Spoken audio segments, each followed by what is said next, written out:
show with restaurant critic and radio host Peter Dills. Peter readily admits to being born into the world of food, as he is the son of noted restaurant critic Elmer Dills. As far back as he can remember, Peter was following his father from restaurant to restaurant, always tasting, always learning about food and discovering new and exciting restaurants and travel destinations. As his food adventure comes full circle, he now stars on radio and television with his popular food and travel show, Dining with Dills, named after his father Elmer.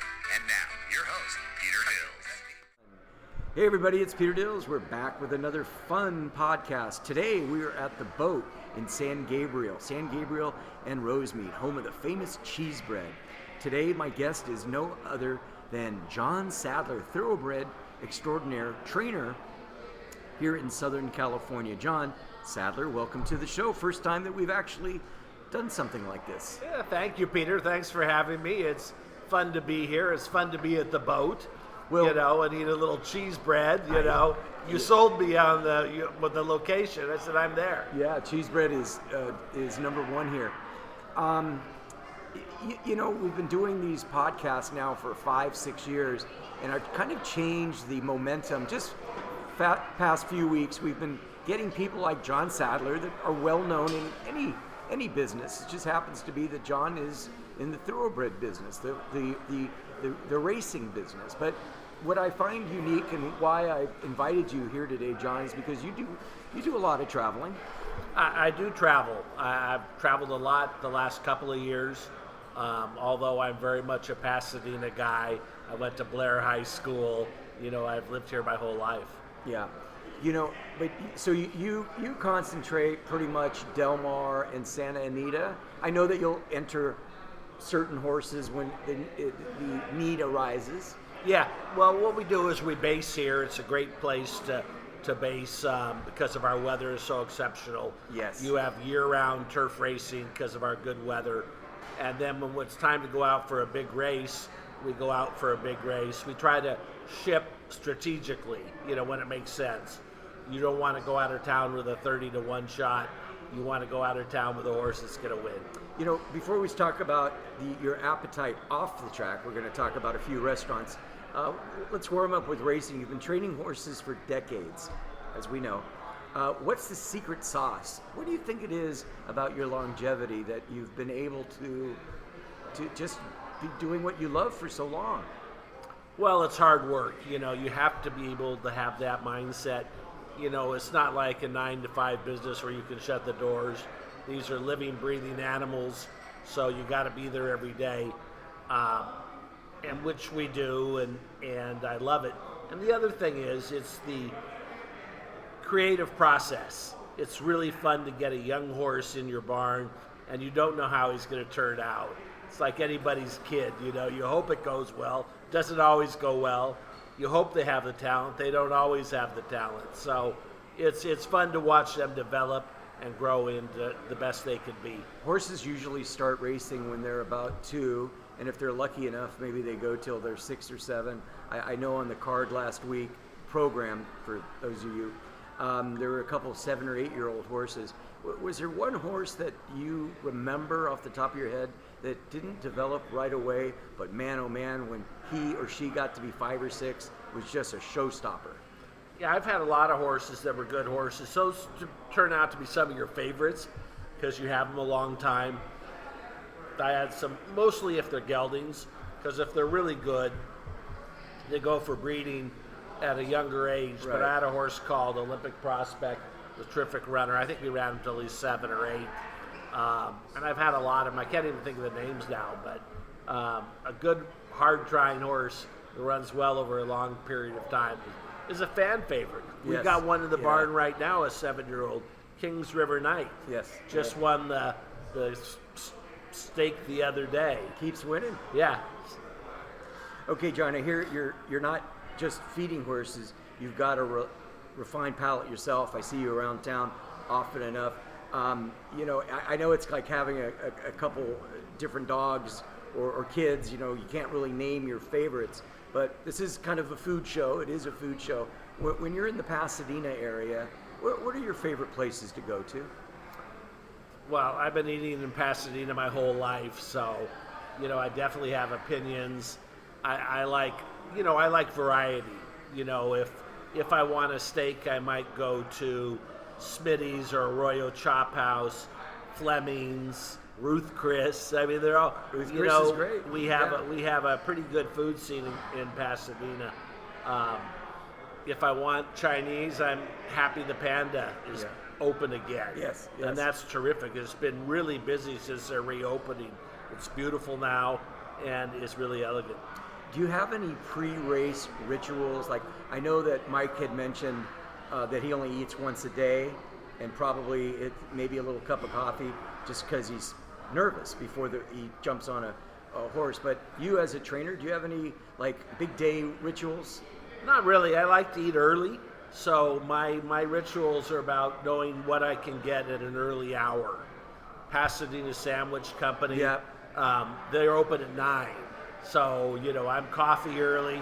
I might eat a roast beef sandwich at 9:30 in the morning. Some people find that odd, but it fits, to what I'm doing.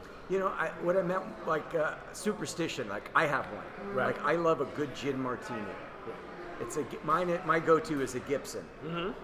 Plate 38 makes a good one. The Langham makes a real good one. Other places, Annandale does, but that's a country club. But I only have 1 onion or 3 onions. My superstition is I never have 2 onions because it's wrong. Do you have anything like that when you go out? It's quirky, I know. Not really. For me, it's about the timing. Where I can get in early. Before one of my things is I don't like to stand. I don't like to wait.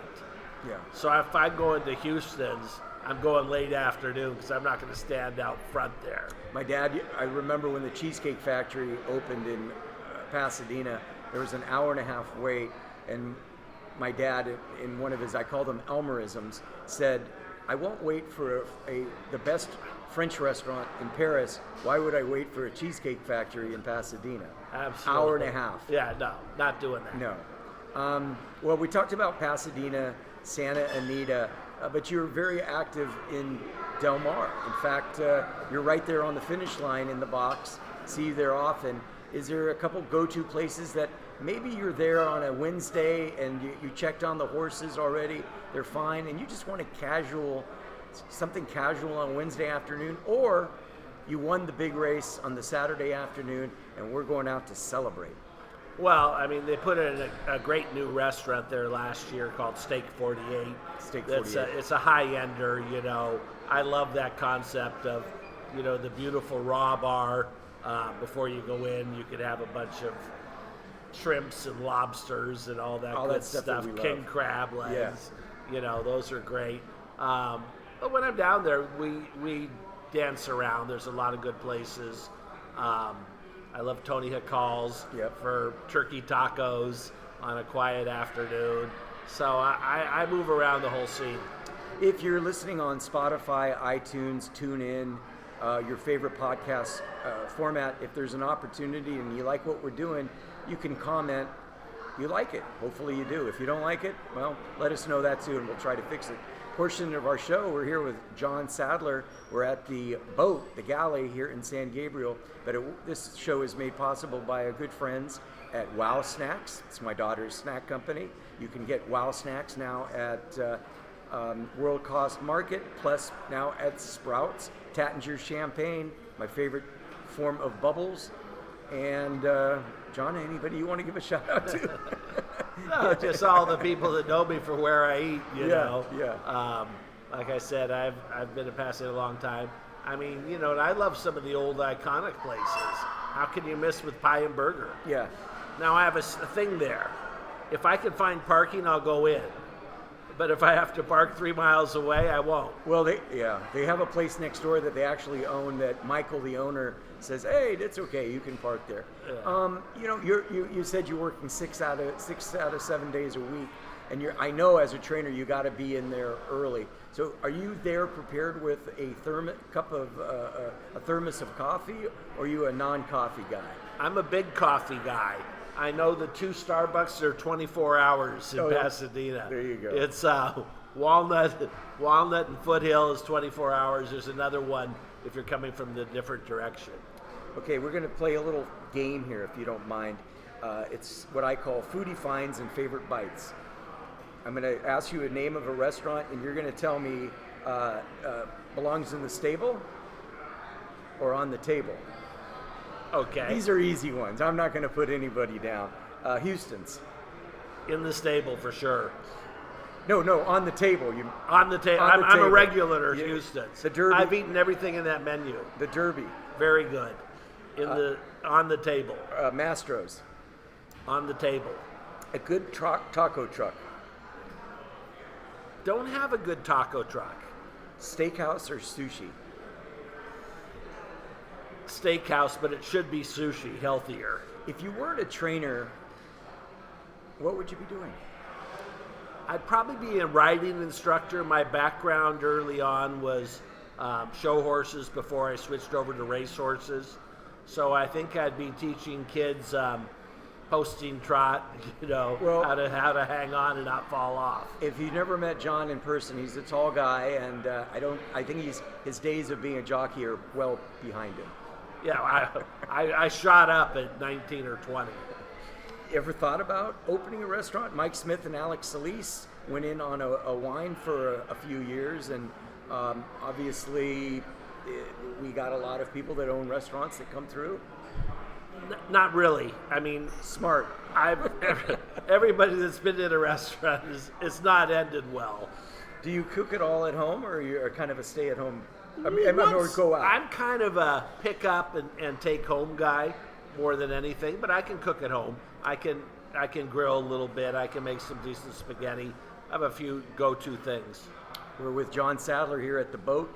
John's munching down some a Diet Coke and garlic bread. Okay, let's wrap it up. John, you've had a Hall of Fame worthy career and clearly know your way around a good menu. If someone is visiting Southern California for a race weekend, Breeders' Cup, let's say, where are you going to send them for a great meal? I would send them right into Old Town, Pasadena. You could go to Mi Piaci, just in that general area there. There's a lot of new stuff opening up in there too. It was a little slow with COVID. Right. And I see more and more places opening up. I don't know them all. I went to one the other day. It was pretty darn good. But I'd send them to Mi Piaci if they want Italian.